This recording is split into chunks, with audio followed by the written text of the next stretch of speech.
The session right away with a prayer. Om Ajnanatimirandasya Jnananjana Shalakaya Chakshuranmilitam Yena Tasmai Shri Gurave Namaha. Namo Vishnupadaya Krishna Pristhaya Bhutale Srimate Bhakti Vedanta Swami Niti Namini Namaste Saraswate Devi Gauravani Pracharine Nirvishesha Shunyavadi Pashyatai Deshatarine Jai Shri Krishna Chaitanya Prabhu Nityananda Shri Advaita Gadadhar Srivasadi Gaur Bhaktavinda. Everyone together with the hands raised high above. Hare Krishna, Hare Krishna, Krishna Krishna, Hare Hare, Hare Ram, Hare Ram, Rama Rama, Hare Hare. Hare Krishna. So we welcome all of you for today evening discussion. We have been discussing from Mahabharata, and we just finished yesterday the third Parva of Mahabharata, and that is Vana Parva. So I have included these names so that those who had not attended earlier sessions, so at least they get an idea about how many chapters, how many cantos or sections Mahabharata has. Srila Vyasa divided Mahabharata into 18 sections. You can call it as a chapters or cantos. So we have already completed Adi Parva, Sabha Parva, and Vana Parva. Vana Parva is the longest section of Mahabharata because it contains a discussion about the 12th year of Vanvas of Pandavas. And yesterday, when we concluded our discussion on this, we saw how Pandavas faced various threats, various challenges, particularly in the 12th year. So for all of you, I have enabled the chat. So I just want you to quickly recall what were the challenges particularly faced by Pandavas in the 12th year, not prior to it. What were the challenges? Let's see if you all recall what were the challenges that Pandavas had faced. Yes, Shreyaditi, Durvasa Muni. Duryodhana had sent Durvasa Muni. It was almost at the end of the 12th year, correct? Duryodhana came to tease them. Yes, at Kamyaka 1, however, he got teased out. Great. Kidnapped. Who was kidnapped? Yes, Draupadi was kidnapped. Jayadath had tried to kidnap. In fact, he was successful in kidnapping, but later on he got completely insulted by the Pandavas. And yes, Yaksha pastime, where out of 5, 4 Pandavas have kind of died because Dharamraj or Yamraj wanted to have discourse with Yudhishthira Maharaj. Great. Sacrifice. Okay, good. Thank you. I'm glad all of you are paying attention and listening attentively. So most of you could recall most of the challenges that were faced by Pandavas.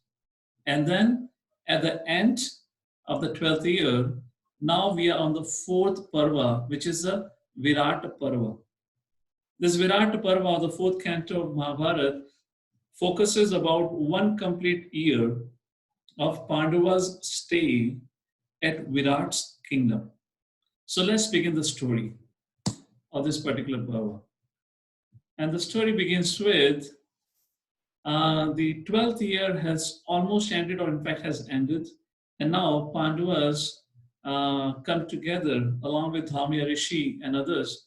Not Dhamya Rishi wasn't there actually, it was only Pandavas and Draupadi, and they go into the forest and they sit by themselves to talk about what would be the best course of action. What should they do so they are not discovered by the Kauravas? So when Duryodhana, Arjuna, Bhishma, Sahadev, when Draupadi were thinking about it, where should we go? Whose shelter should we take? And like that. Then suddenly Yudhishthira said, wait a second. We don't need to worry about Pandavas, don't you remember? Draupadi, don't you remember? Just some time ago, just 2 weeks ago, Yamraji had come, and remember the incident, the lake of death incident? And after I had answered all his questions, Yamraji was very pleased with me, and he asked me to ask for a boon from him. So do you remember what did I ask? I told Yamraji, please bless us that we are not discovered by Kauravas in the 13th year. And Yamraji said, yes, I bless you that you will not be discovered by the Kauravas of the 13th year. So when everyone heard that again, the benediction that Yudhishthira Maharaj had heard, they all became pacified. But still Yudhishthira Maharaj said, well, we still have to do our part of work, our effort. So in that course of discussion, although they were already blessed by Yamraj that they will not be discovered by Kauravas, what would have happened if Pandavas were discovered in the 13th year, incognito? The chat is enabled. Why Yudhishthira and Pandavas were so scared? If they are found by the Kauravas, what was the condition of the dice game? What would have happened to the Pandavas if they were discovered in the 13th year? Yes, not for 12 years, 13 years. 12 years in exile and 1 year in incognito again. Correct. Thank you. So that's the reason they were worried. They didn't want to get cheated again by the Kauravas. So that point of time, Yudhishthira Maharaj suggested, let's go to the kingdom of Virat. Virat is a very pious king, religious-minded, and I guess we all can, take shelter in the kingdom of Virat. Let's go to Virat's place. And then they began to plan, how should we go? Because we cannot go like Yudhishthira cannot walk in as Yudhishthira, Draupadi cannot walk like she is. Similarly, Arjuna, Bhima, because if they walk in like this, everyone will get to know. So they have to disguise themselves. And then everyone began to talk about what role are they going to play when they enter the kingdom of Virat. So first, let's begin in a sequence. So I'm going to talk about in a sequence in which they all entered the palace. So not all of them entered at once. They entered one by one. So let's say Yudhishthira Maharaj went on the first day, then the next day, another person went. So when they reached the boundary of the Virat's kingdom, then all of them decided, first of all, that they cannot enter the kingdom along with their arms, along with their, the arms, so all the weapons, all the weapons. So they decided to hang it outside on a tree near a graveyard so that nobody would steal. And I'll come back to this incident again of graveyard where they had hidden their weapons. So like this, and now let's begin with what role each one of them took. So first, Yudhishthira Maharaj. Yudhishthira Maharaj said to Pandavas that I would take a role of Kanaka. Kanak? Pandavas asked, what do you mean by Kanak? He said, I will take a role of a Brahmana, Kanak, who is expert in dice game and who can offer advice to the king and to the ministers. And I would go and tell the king that I was the Kanak, a Brahmana, in the assembly of Yudhishthira Maharaj. And Yudhishthira Maharaj had great faith on me. And if I would tell this to the king would definitely put faith on me, understanding how great Yudhishthira Maharaj is, and he will take me. So like that, Yudhishthira Maharaj walked in the very first day. And of course, I can't get into a lot of description, but as soon as he walked into the palace, into the assembly, the king was surprised. He thought, oh, who is this Brahmana walking in here? It looks like as if the sun god is personally walking here. He's so effulgent. He's so bright. And he doesn't look like a Brahmana. He looks like a father of the universe. And then Kanak came and introduced himself. And the king said, oh, I'm so amazed just looking at you. If you want to become the king of this place, I don't mind. You look far effulgent than I am. And immediately, Kanak Maharaj was hired by the king Virat to be, to play dice game with him, to entertain him like that, and to also give advices to him. And then this next day, our Bhima went. So when it came turn for Bhima, Bhima immediately said, I am going to be the rasoya. I'm going to be the cook in the royal kitchen. And everyone began to laugh. Bhima, we know you have fasted for 12 years. Now you want to become cook so that you can eat a lot. Then Bhima said, no, not only I'm going to eat, definitely I'm going to eat a lot, but I'm going to make sure all of you also eat a lot. I'm going to make some very nice, delicious prasadam for all of you. So Bhima took a role of Vallabh. He took a name of Vallabh and he went and told the king that I was a cook in the royal kitchen of Yudhishthira Maharaj. So immediately when Virat saw Bhima, again he was amazed. And he said, you don't look like a cook. You're like a Tarzan. I mean, Tarzan is also not a good comparison, but you're so powerful. You know, how can I consider you to be a cook? But he said, no, I'm a cook. I'm very powerful, but I'm a cook. So he convinced. And like that, immediately Vallabh or Bhim was hired by the king to become the royal cook or the cook in the royal kitchen. Now you can imagine whatever weight loss Bhima had in 12 years, he regained all the weight in the next 1 month only. If he is a cook, how much he would have cooked and eaten to his satisfaction. So that was for Bhima, chose occupation according to his propensity. And then the third day, Draupadi went. And Draupadi, everyone was looking at Draupadi. What role is she going to take? Because she's a daughter of Drupad. She had always lived her life as a queen or as a princess. How she could ever become a servant of anyone? And plus, she was so beautiful. She was so beautiful that all the Pandavas were worried what would happen to her if she goes alone in the kingdom.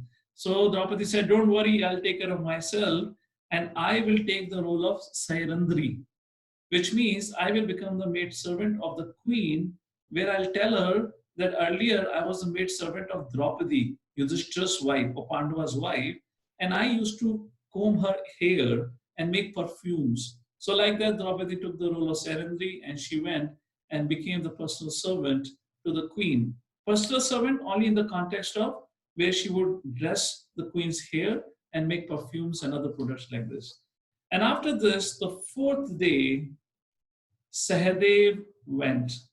So when it came to Sahadev, so Sahadev took the role of, what do they say, Gwalbal or a cow caretaker.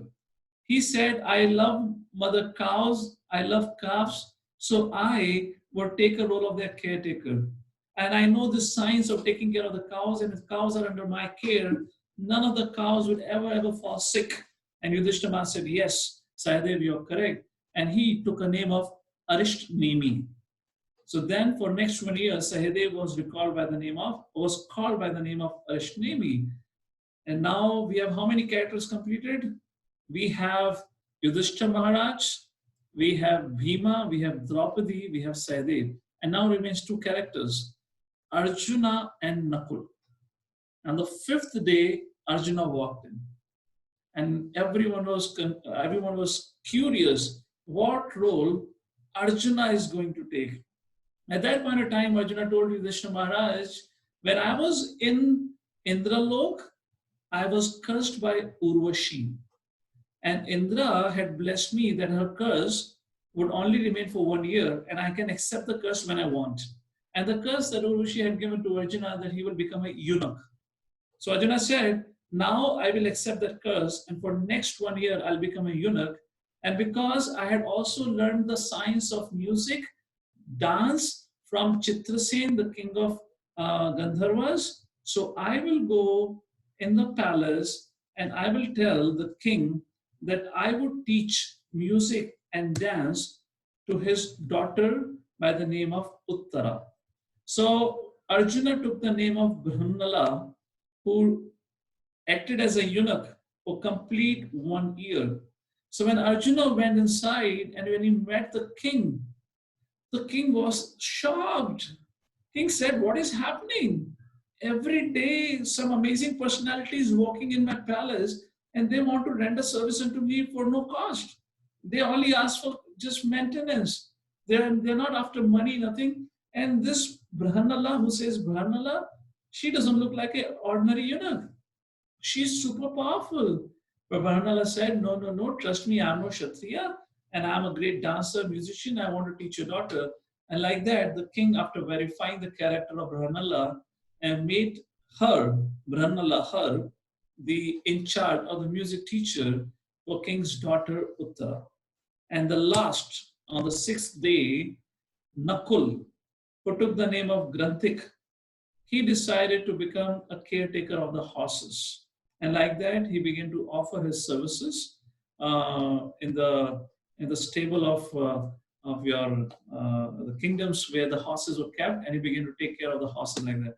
So all five Pandavas and Draupadi like this, impersonating themselves in different characters so that nobody could recognize them for the next 1 year.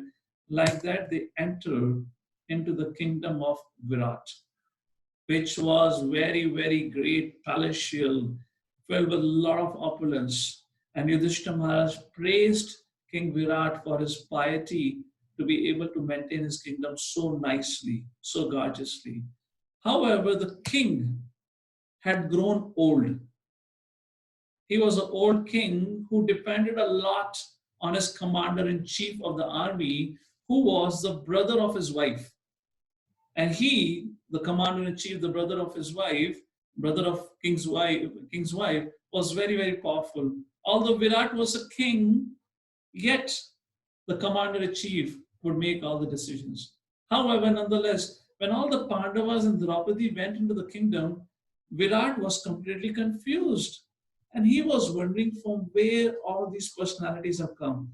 And Virat said, all these 6 people who have come in the last 6 days, ministers, listen to me. I want you to give them whatever they want, because they do not look like ordinary people. They look like the celestial descending in our kingdom to test our character and our principles of dharma. So give them whatever they need. And like that, Pandavas along with Draupadi began to peacefully live under the care of King Virat. And among all the 6, one person was really very happy. Any guesses who was very happy? I've been able to chat. Among all the 6, one person was really happy, because after 12 years of fasting, finally, he got to eat what he wanted. And every day, Bhima cooked incredible amount of feast. I hope all of you had your dinner, otherwise you would be hungry to look at this plate of prasadam. And not only Bhima ate sumptuously, but he also ensured that his brothers and his wife Draupadi also get the best of the meals. Everything was going fantastic. Everything was peaceful. However, one day, there's always a but in our life. But everything was going great. Suddenly, one particular day, one great warrior entered the place. And as soon as he entered, everyone got up from his place. Any guesses who would be this person who withdrew so much respect from everyone? He was the most powerful. He was the commander-in-chief of the Virat's army. And yes, he was none other than Kichak, the brother of king's wife. Because he was very powerful, nobody could defeat him. Because of that power, he had become very arrogant.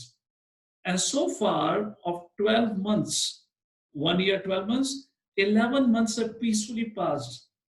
Something unfortunate happens in the last month when Kichak enters. When Kichak entered, he was going to the palace of his sister to meet her. Suddenly, he saw Draupadi. And when he saw Draupadi, Kichak became completely confused. And he went to his sister, he said, who is this lady? How such a celestial woman is being your servant? Please tell her that I want to marry her. And when Draupadi heard this, she was completely appalled, shocked. And then one day, Draupadi understood the intention of Kichak. So Draupadi was, by herself in the palace of the queen, and Kichak came. And Kichak said, Draupadi, you surrender. Not Draupadi, of course, the name that she had taken that time. He said, you either surrender to me or I will force you. And we all know just a couple of months before, Jayadratha had also tried to insult Draupadi. And Draupadi was greatly alarmed and she began to run. And she ran straight into the assembly of the king Virat. King Virat was an old man who depended a lot on this Kichak's strength because the most powerful person, because of which nobody was able to attack the Virat's kingdom, which is also known by the Matsya Empire or Matsya Kingdom. That's the reason when Draupadi went and asked for help from the king did not say anything. At that point of time, Kichak tried to get hold of Draupadi's hair, and Draupadi gave such a push to Kichak that he went rolling down. Kichak got really angry, he got up and he kicked Draupadi, and Draupadi fell on the ground. Yudhishthira Maharaj, you see Yudhishthira Maharaj in the saffron, in this dress, Brahmana attire? Yudhishthira Maharaj was seeing everything. He was shocked. And Draupadi is once again has been insulted. This is the third time Draupadi has been insulted since she got married to Pandavas. I have enabled the chat. When was the first time Draupadi was insulted?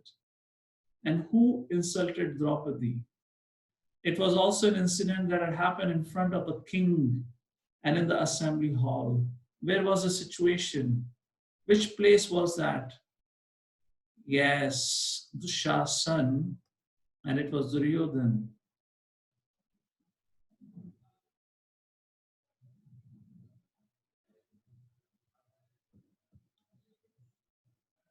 Okay, yes. So when was the second time Draupadi was insulted? That was the first time.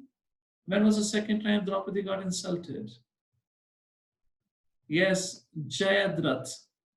And not Kichak, Jayadratha, which we saw in the 12th year, and now the third time. Why Draupadi had to be insulted again and again? I mean, she really had a life full of challenges. Who was Draupadi who had to face so much troubles in her life, particularly after marriage? In fact, the day she got married, her troubles began. Because she was not married to a Kshatriya, a Brahmana came and won the competition. However, later on, she got to know that Brahmana is Arjuna. And when the Brahmana brought her back to his place, his mother, without looking at her, said that, okay, you've got some charity, divide among all five of you. So right at the time of the marriage, the problems began for Draupadi. And Draupadi had to get married to 5 men, not one. When Drupad heard this, he fainted. I said, how is it possible? So who was Draupadi? Why she had to face through so many challenges? So Draupadi, the details of Draupadi's birth and past life is mentioned in the Adi Parva. We had not discussed that time, and today we are going to a little bit discuss about this character of Draupadi. So as we are slowly building up the story, we're going to talk about individual characters and focus on them and their qualities. Draupadi was born along with Drishtadyumna as a daughter to Drupad. She had appeared from the fire. She was not an ordinary woman. Similarly, Drishtadyumna, brother of Draupadi, had appeared from the fire. Why? Because Drupad had been insulted by Dronacharya. In other words, Drupad had been defeated by the students of Dronacharya, and that was Arjuna who had defeated Drupad. And Drupad wanted revenge from Dronacharya. So he went and performed Siva Tapasya and Yajna, and through which he wanted to have a son who can be the cause of Dronacharya's death. And that's the time, along with Drishtadyumna, Draupadi appeared. And when Draupadi appeared, there was a thunderous sound in the sky. And that sound, that voice, invisible voice, made an announcement. And the voice said, this girl will be a cause of the destruction of the Kaurava race. She will also be known as Krishna, the dark-skinned one. But a common known name will be Draupadi. So at the birth, right at the birth of Draupadi, it was declared she would be the cause of the destruction of the Kaurava race. And that's the reason whoever ever tried to mess it up with Draupadi either be the Kauravas, Jayadratha, or Kichak, will see how they all got destroyed.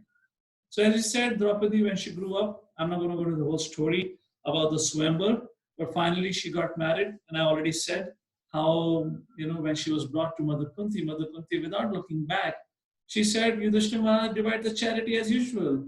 And when Kunti turned behind, she was shocked.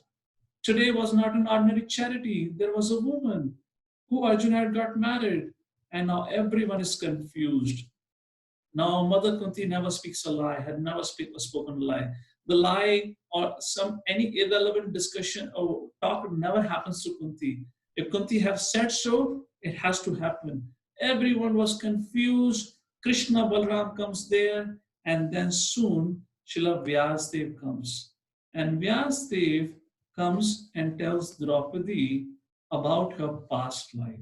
Because Draupadi was confused. So was Arjuna, Yudhishthira, Nakul, Sahadev, Bhima. Everyone was confused. And Vyasa said, no, what Kunti have said is correct. That's the will of the destiny. Because I will tell you who Draupadi was in a past life. And this discussion comes in Adi Parva, chapter 171 and 172. And Vyasa said, Draupadi in a past life was a daughter of a great sage and rishi.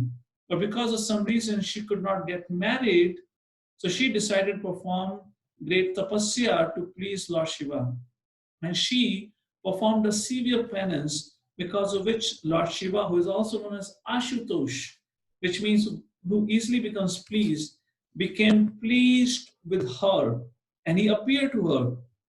And Lord Shiva said, my dear daughter, I am pleased by your austerities and penances to please me. Ask for a boon. And this daughter of the sage, great Rishi, she said, my dear Lord Shiva, please bless me a husband with so-and-so quality. And also bless me a husband with so-and-so quality. And also with this quality, that quality, and so many qualities. And Lord Shiva said, yes, I promise you that you will have 5 husbands. And Draupadi said, oh no, what are you saying? Lord Shiva said, well, you asked for so many qualities. No human being can have all those qualities. All those qualities can 5 different people have. Then this Rishi Kanya was shocked. She said, Lord Shiva, I am a daughter of a sage. In this age, it is not allowed to get married to 5 men, or in fact, in any age. Please do something. So Lord Shiva said, well, my blessing cannot be taken back. However, I can delay my blessing. So what will happen is that not in this life, but in next life, when you take birth again, then you will get married to 5 husbands. And the Rishi Kanya said, yes, so be it. At least let me not have problem in this life. What face would I show to my father? Like this, so Lord Shiva said, so be it. And that's the reason in the next life, when this Rishi Kanya appeared, she got married to 5 Pandavas. So like that, that's a little bit story of Draupadi. And let's come back to her role as Sairandhari.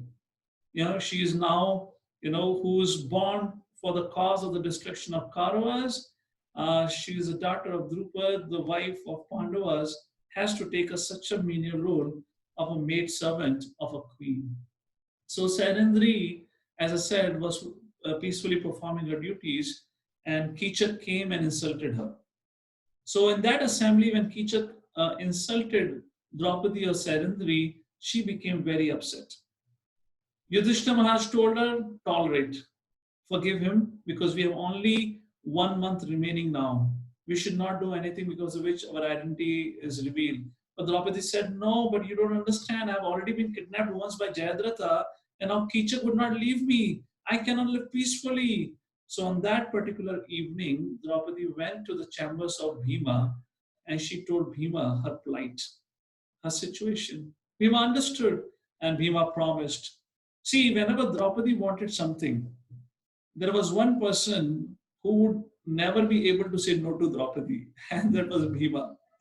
Remember when Bhima had to climb up to Gandhamada mountain and he went to the Kuveras kingdom? It was again Draupadi who instigated Bhima. So like that, Bhima said, yes, Kichak has to die. And Bhima told Draupadi, do one thing. You go and tell Kichak that you'll come and meet him at a so-and-so assembly hall, which is free in the night. And you go and tell him that you'll be waiting for him and he should come prepared and you will be happy to be with him. And like that, Kichak was excited and he was waiting. And when Kichak went inside in that particular music hall, not assembly hall, the music hall was completely dark. And in place of Draupadi, Bhima was lying on a bed. Because it was so dark, Kichak didn't knew. And Kichak went, and as soon as he went close to the bed, Bhima came out. And Kichak thought, oh my goodness, this is somebody else. Who is this? This is such a superhuman being. And Bhima started smashing Kichak left and right so terribly. Bhima bet Kichak that he broke his limbs, killed him on the spot with his fist, and then pushed all his limbs inside his body and made a football out of him. So angry Bhima was. And then, like a footballer kicks a football, he went on the terrace of that music hall and he kicked the Kichak with his feet, and he, a dead lump of matter, went flying up in the sky and fell right in front of the palace of the king. And when they saw what had happened, there was a complete uproar. And everyone got to know Kichak had died. And this news spread like a fire all over the world. And in Hastinapur, when they got to know, even they were amazed. Everyone was discussing, Kichak died, Kichak, how can Kichak die? It's just not possible, he was so powerful. So Duryodhana said to Dhritarashtra and others, they were all sitting in assembly, Duryodhana said, well, that's a great news for us. Because of Kichak, because we could not defeat Kichak, Kichak was becoming a big problem for us, so we are happy. But who could actually kill Kichak? At that point of time, because the 13th year was about to end, then the discussion came about what to do with Pandavas. Pandavas are about to return. Then Bhishma got up, Vidura got up, Kripacharya, Dronacharya, everyone advised Duryodhana, give up his animosity towards Pandavas. They're about to come now. You should give their kingdom back. And Duryodhana said, no, still 2 weeks are remaining. I'm pretty sure I'll be able to find them. And I'm going to make sure that they go back to the forest for 12 plus 1 year. In any case, even if they come back, I'm not going to give their kingdom back. So that time, Kripacharya told, oh Duryodhana, you are a fool. If at least you cannot give their kingdom back, then at least start preparing for war. Because now the Pandavas will come and destroy the whole Kauravas, including you and your blind father. Like that, being chastised, Duryodhana went aside. He went to his chamber. But still he's thinking about the death of Kichak. He said, how could Kichak die? Nobody could kill Kichak. And it isn't so interesting. The news is that Kichak was killed because of a woman, and that woman had 5 Gandharva husbands. The woman, because of whom he was killed, had 5 Gandharva's husband, very powerful. Sounds very similar to Draupadi. Draupadi also had 5 husbands. Isn't this a coincidence so incredible? So like Duryodhana began to think, and then he realized there are actually only 4 people in the world who could kill Kichak. Does anyone know who were the 4 people who could kill Kichak? The first one was Balramji. Who was the other 3? Of course, second is Bhima, and the last 2. Who were the last 2 who had Balram, Bhima, and the next 2 were Karna and Shalya. Yes.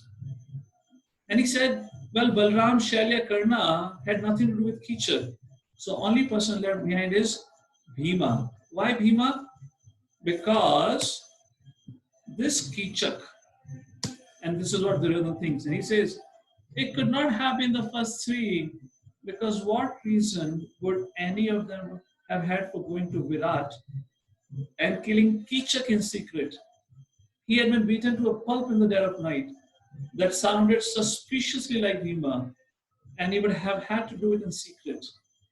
And Duryodhana said, well, it all adds up. It means Kichak must have violated a woman with 5 husbands and thus had been slain in a manner that indicates Bhima's unmistakable stamp. because only Bhima could kill Kichak in this particular manner. And when Duryodhana understood like this, at that point of time, the neighboring king of Virat, who was the king of Trigarta kingdom, his name was Susharma. He approached Duryodhana and he said, because our common enemy Kichak have died, so let us attack on the kingdom of Virat. And Duryodhana saw as a great opportunity. He said, yeah, fantastic. Let's attack. Because I'm pretty sure those 5 Gandharva husbands of that woman are no different than 5 Pandavas. It means they are there in the land of Virat. Let's attack. And they planned out. So Sharma decided that he's going to attack from the north, and then the Kauravas going to attack from the south, and they're going to steal all the cattle of the Virat. And like that, the attack began. So Sharma came and attacked with his king, with his army. And when the king was informed, the king Virat, he immediately got ready. Of course, he was not as powerful today now because of the death of Kichak, but still he had to go and protect his kingdom. But that point of time, he called for the 4 other people. And who are the 4 other people? Because he always had a doubt on Yudhishthir, Nakul, Sahadev, and Bhima. For Brahmanala, Arjuna, he had no doubt. He thought he's a eunuch. But these 4 people, he always thought they're great warriors. So he requested them also to come along. So Virat, along with his big army, 4 other sons, and the 4 Pandavas, goes out to fight. And like this, Virat ordered his great army to fight with them. And there broke out a massive fight. So Shurma was able to actually defeat Virat, and then he kidnapped Virat from the war and began to run away. At that point of time, Yudhishthira Maharaj told Bhima, no, you cannot hold on, go and fight. And Bhima was excited. Finally, he got a chance to fight because he loved 2 things, cooking and fighting. Not cooking and fighting, cooking and beating, smashing the teeth of his opponent.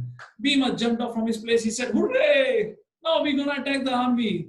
And within few minutes, he just completely dismembered every living entity who was there. He got on top of Shurma, gave him a tight punch, and he was flat on the ground. And the war was over. Virat was super excited. Yay, we won, we won. However, Virat wasn't aware of what is happening on the southern side. The Kauravas had assembled a great army and they attacked the kingdom on the backside. However, in the kingdom now, kingdom of Virat, there was no warrior. Only the eldest son of Virat was there, who was asked by Virat to stay back to protect the family members. And who was that? His name sometimes is called as Uttar or Bhuminjaya. So then the ladies came and they said, Uttar, you have to go and save us. The Kauravas are coming. You are our hope. Although he was a young man, but in the association of the woman, he began to boast about himself. He said, what this Kauravas will do? I will fight such a tremendous battle with this Kauravas that I'll enter into the army of elephants, chariots, and horsemen. I will destroy them. After striking terror into the hearts of Bhisma, Duryodhana, Karna, and Kripa, I will bring back the cows. The assembled Kurus will see my prowess and will wonder whether it is Arjuna who is fighting with them. And then he requested, well, I can only go if I have a good charioteer. My charioteer was recently killed. So who could be my charioteer? At that time, Brahmanala, Arjuna told Draupadi, go and inform him that Brahmanala, which means Arjuna, had actually been a charioteer for Arjuna's chariot. And the son of this Uttar should ask him. Why? Because Arjuna now, actually the 13 years of exile had actually got over on this particular day. And Arjuna saw as a great opportunity to come out with his full might and use his celestial weapons and defeat the Kauravas. Finally, after a long dialogue, it required some effort for Brahmanala to convince Uttar that yes, he is capable of driving a chariot. And finally, when they came out and when they went into the war zone, when the boy Uttar saw this tremendous army like a sea standing in front of him, he literally peed in his pants. He literally fainted. He said, oh my goodness, what is this? I'm just a kid. I don't know how to fight. I have not learned how to use sword. I don't know how to wear armor. And he jumped from the chariot and began to run away. And Brahmanala was shocked. And Brahmanala chastised. And he said, not the Brahmana, the son Uttar said, it is not wise to confront this army. My father has gone out with the army and I'm alone. I have not practiced the skills. I'm only a boy. And then he jumped and began to run away. At that point of time, Arjuna, he ran behind, Ranala ran behind the son, Uttar, and he said, maybe you want to run away, but I will not return without achieving that goal. Stop crying and let us proceed into battle. But the boy would not listen to him. And then finally, Ranala had to reveal his identity. And he told the boy Uttar that I am none other than Arjuna. And then Arjuna brought the chariot to the graveyard where they had hidden the weapons on the top of the tree. And he asked Uttar to climb up and bring all the weapons down. When he brought all the weapons, then Arjuna one by one began to show Uttar all the weapons. This is my Gandiva bow, this is the mace of Bhima, this is the bow of Yudhishthira, Nakul, Sahadev. And then Uttar got convinced. And then Uttar said, now because I know you are Arjuna, all my fear have gone away. I will become your charioteer and I am a very expert charioteer. I will enter into the armies of the Kauravas and you'll be amazed at my skill. And Arjuna said, let's get into it. Let's start the battle. In the meantime, Kauravas, particularly Bhishma Pitama, began to observe many bad omens in the sky. And Bhishma Pitama said, hey Kauravas, the person who is standing in front of us, who you think is a eunuch, I can tell you is not a eunuch. Looking at the bad omens, bad indication, be assured all the Karma army will die today at the hands of none other than the Partha. This man who is standing in front of us is none other than Arjuna. And Duryodhana was excited. Duryodhana said, yay, finally we found him. And Bhishma Pitama said, sorry Duryodhana, that their deadline is already over. You know, they have already lived there 13 years. Now you have two options, fight and die or run away from the battle. Which option do you choose? And Duryodhana was greatly insulted. He said, what do you think, fight and die? I'm going to fight and kill Arjuna. And then the massive war began. And the war is between whom? Single Arjuna and the whole army of Kauravas, led by the great generals like Bhisma, Drona, Kripa, Ashvathama, Karna, Duryodhana, and his other brothers. And single-handedly, Arjuna fought with him. And this fight goes into a great detail in Udyog Parv. We don't have time to go into all the details, but some important point. Arjuna single-handedly defeated Karna so badly that Karna had to run away for his life. He went away, he recovered from his wound, got another chariot, and again he came and fought with Arjuna. In the same war, in the single battle, Arjuna defeated Karna twice. And when he was defeated for the second time, he never returned. So badly he was wounded by Arjuna's strikes. And Arjuna not only fought with Karna, he also fought with Dronacharya. He also fought with Ashvathama. And yes, he also fought with Bhishma. Even Bhishma was injured by the strikes of Arjuna. Arjuna had used all his celestial weapons, and alone he defeated the whole Kauravas army. And when he saw Bhishma defeated, everyone defeated, then Duryodhana came. And it was very easy for Arjuna to defeat Duryodhana, although Duryodhana was able to wound Arjuna.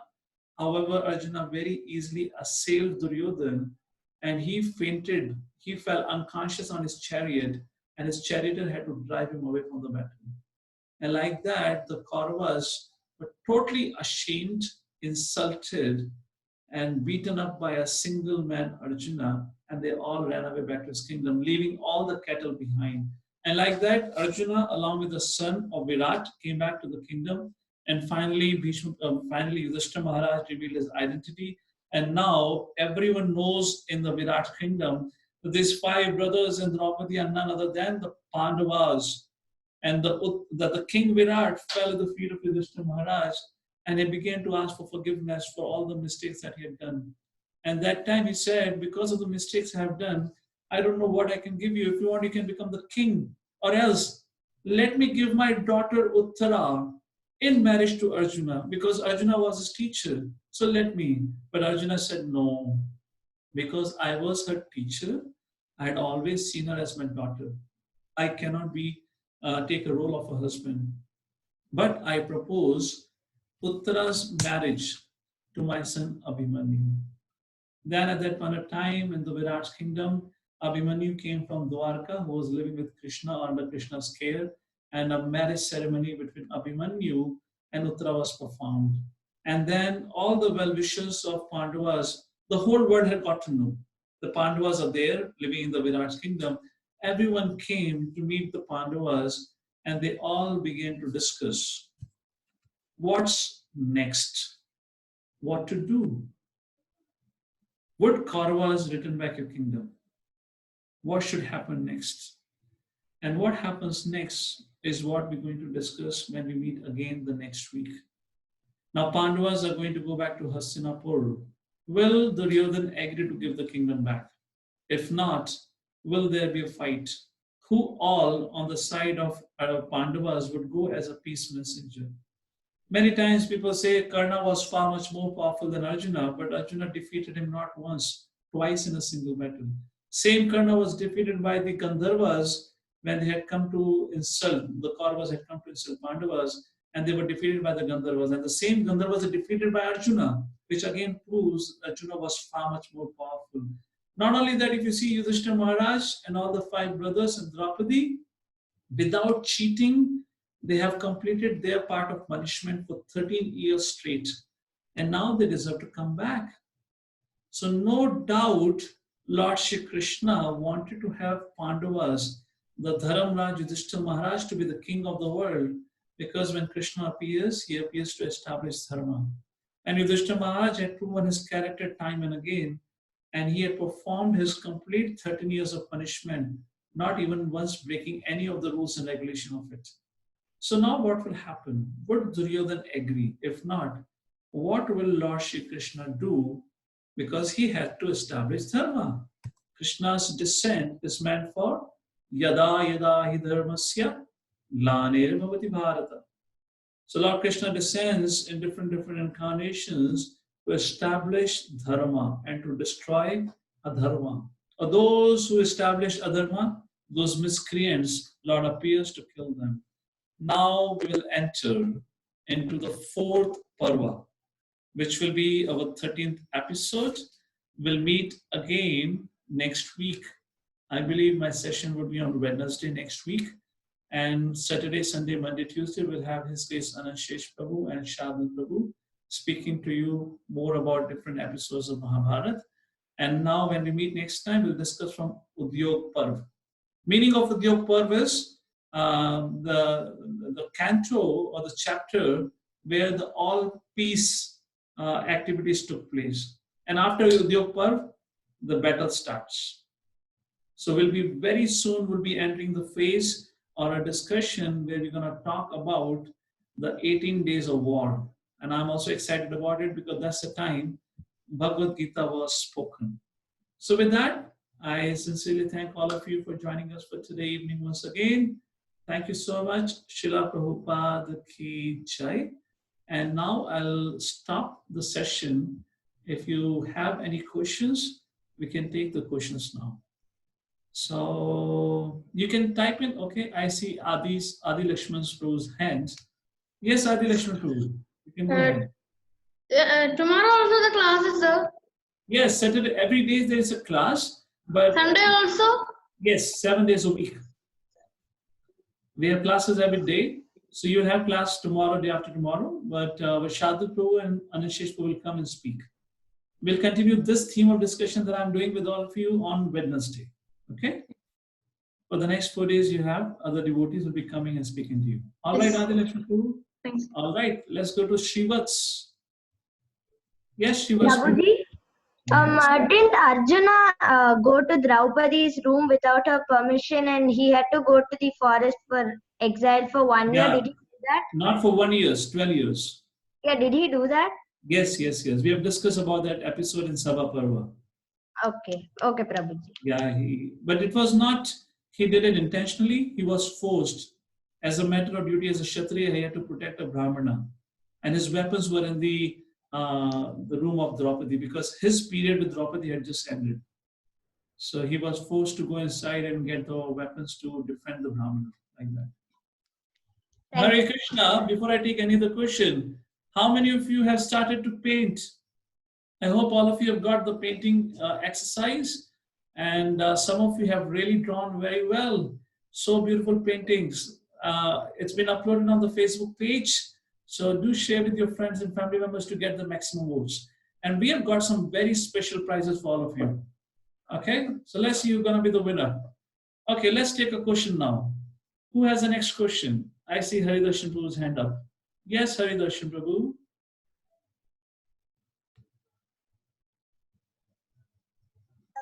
Go with the Pandavas in the 13 years. Haridarshan, you have to speak loudly. Haridarshan Prabhu, Did you you can. go? Huh? Did Abhimanyu go in exile with Pandavas? No. Abhimanyu was living with Krishna at Dwarka. Okay. Okay, let me just put a message for everyone. Some have a question. Okay, so who we have? We have Paki here with a question. Yes, Paki.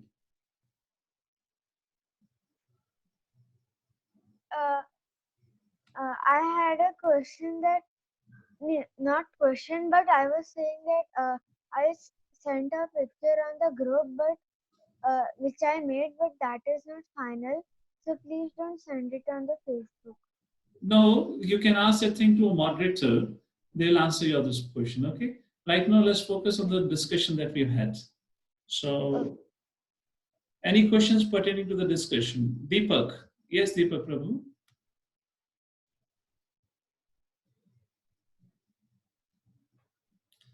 Go ahead, Deepak.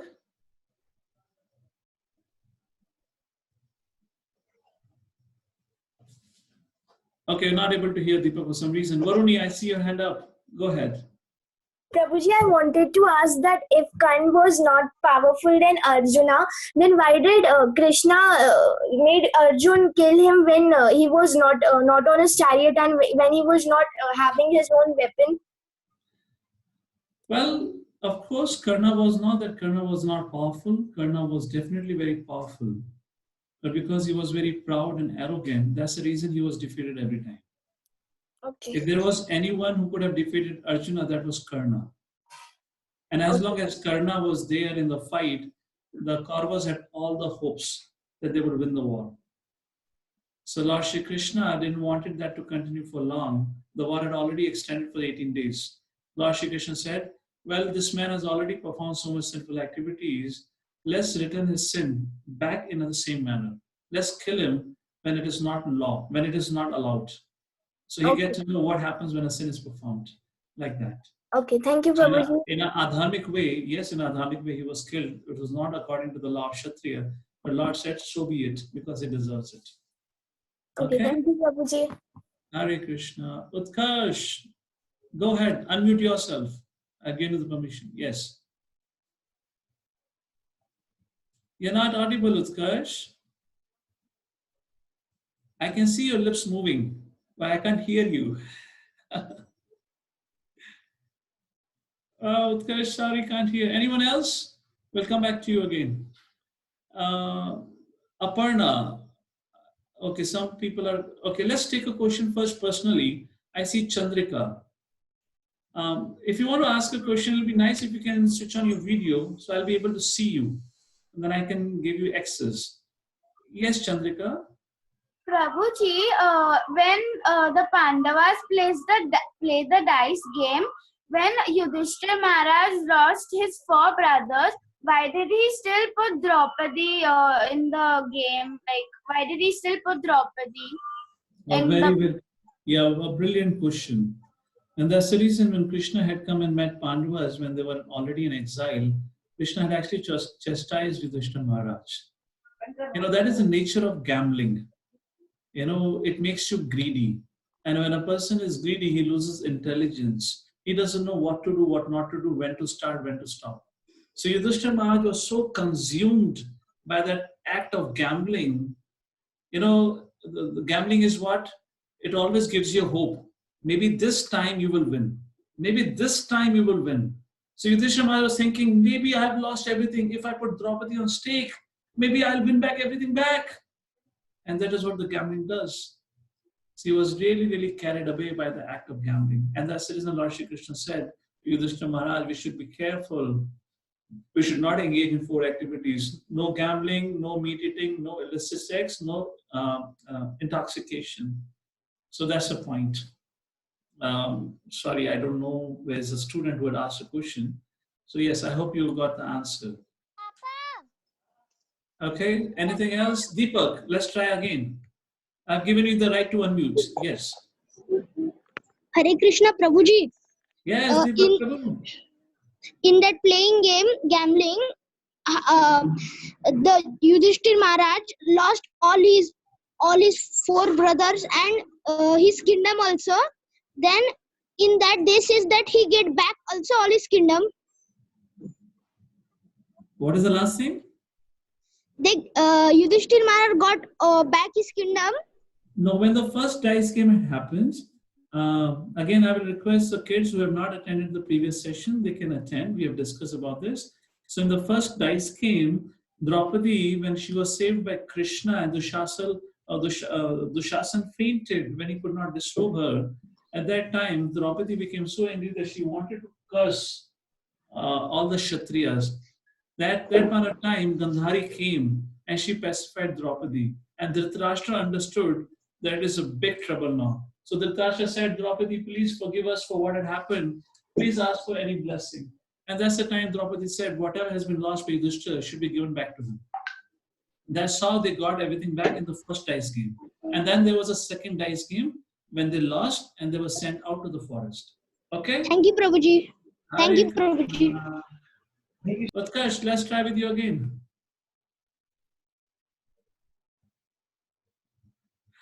Oh, Utkarsh, fantastic question. Only thing is I can't hear you. You're still not audible. I guess you have typed your question. I'll see your question, Utkarsh. Give me a quick second. Then we go to Nand Kumar. Nand Kumar has his question. Oh, there are so many messages going on. Okay, some people are really writing. Okay, Utkarsh, I don't know what's your question. There are so many messages. Maybe Vishwakaran Prabhu, you can go through the messages and read out Utkarsh's question to me. Okay? And let's go to where is Nanda Kumar? Somebody had a house. Shaurya, I see Shaurya has a. Oh, Nand Kumar. Yes, let's go for Nand Kumar first. Nand Kumar. You're unmuted now. Go ahead.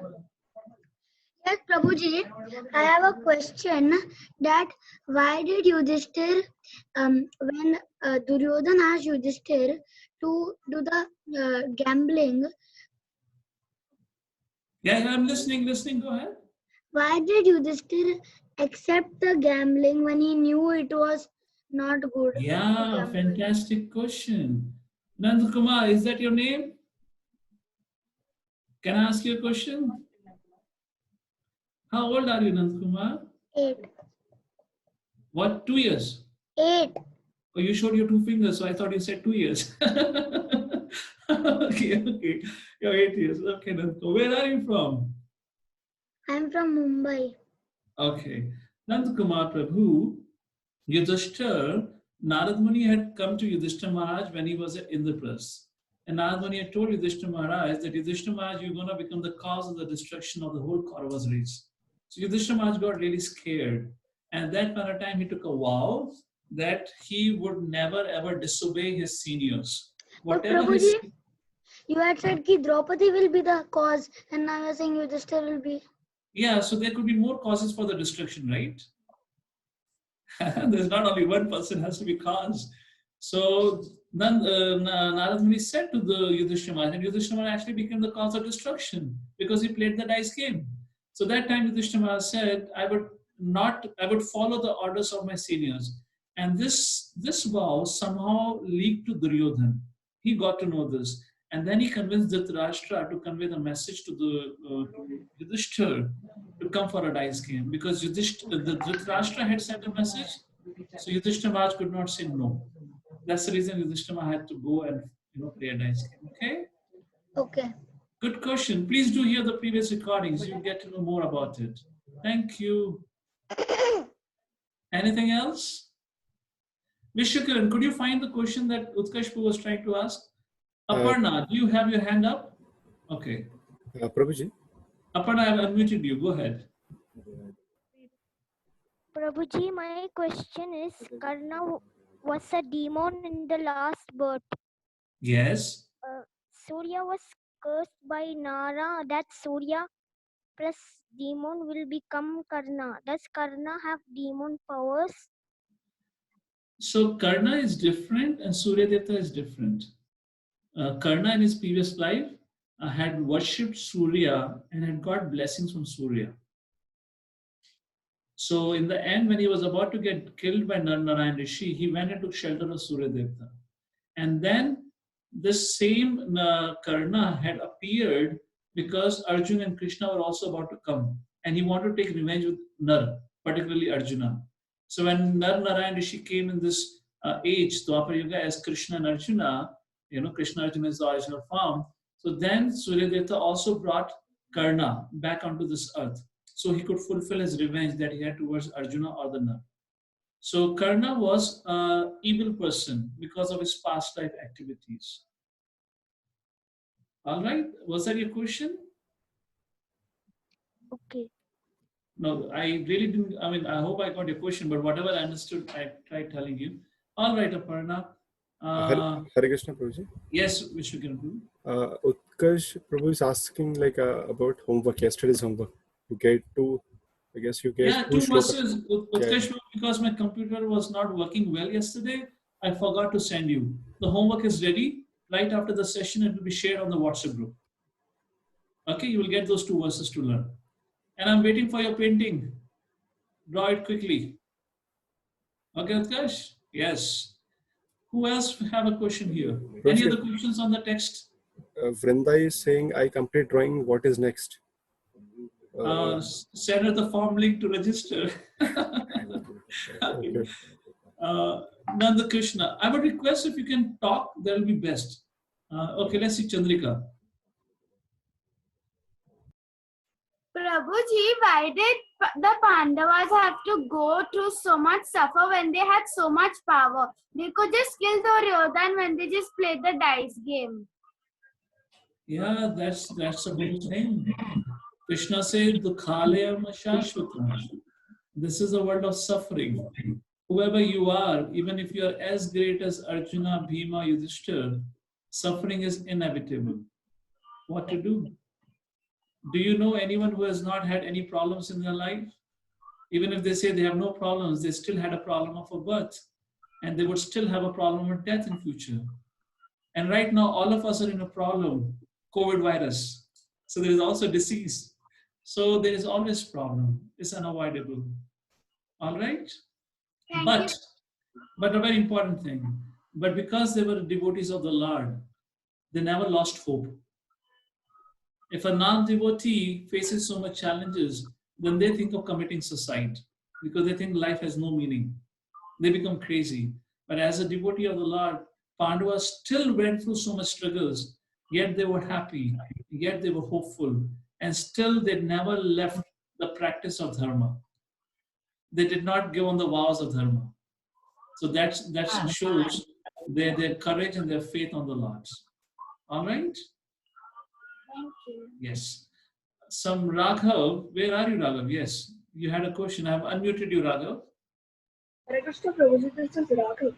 Yeah, Hare Krishna kids, I have a request because I can only see the screens which have the videos on. And if I see you, only then I'm able to unmute you. So in case if you're not able to switch on your screen, then you type a message, then Vishwakiran will unmute you because I don't have your, I can't see you right now. Yes, Raghav, go ahead. Prabhuji, I wanted to ask that is it compulsory to participate in the drawing competition? Oh, no, not compulsory. Thank you, Prabhuji. It's voluntary, but I'll be happy if you all participate. Okay. Anything else? No, Prabhuji. Okay, so looks like no more questions, Vishwakiran Prabhu. I will take Nanda Krishna's. I see his Yes, hand up Krishna. now. Go ahead, Nanda Krishna. Why didn't Yudhishthira Maharaj call Krishna before the gambling match? Why didn't Yudhishthira Maharaj call Krishna before the gambling match? Well, that's a question for Yudhishthira Maharaj to ask. You know, it's not that Yudhishthira Maharaj would call for Krishna every time. If that would be the case, then what would Yudhishthira Maharaj do as a king? He is not gonna go and ask for every single thing from the lords. He was obliged by his vow, and he went and did it. He didn't knew what's going to happen in the dice game. But in the second dice game, Yudhishthira had an option to call for Krishna because he already knew the result of the dice game.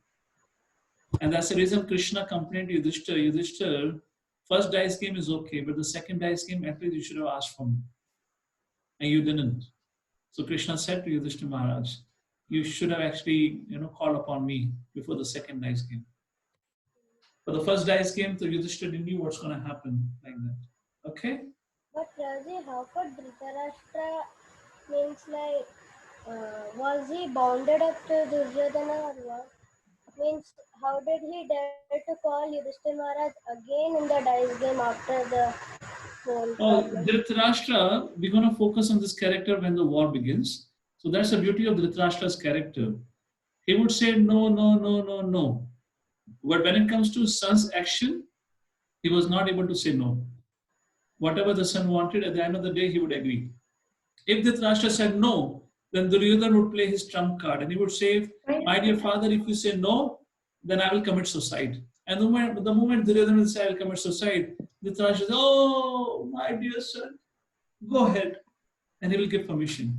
So Duryodhana was spoiled like this because he knew he could very easily cheat his father. Okay?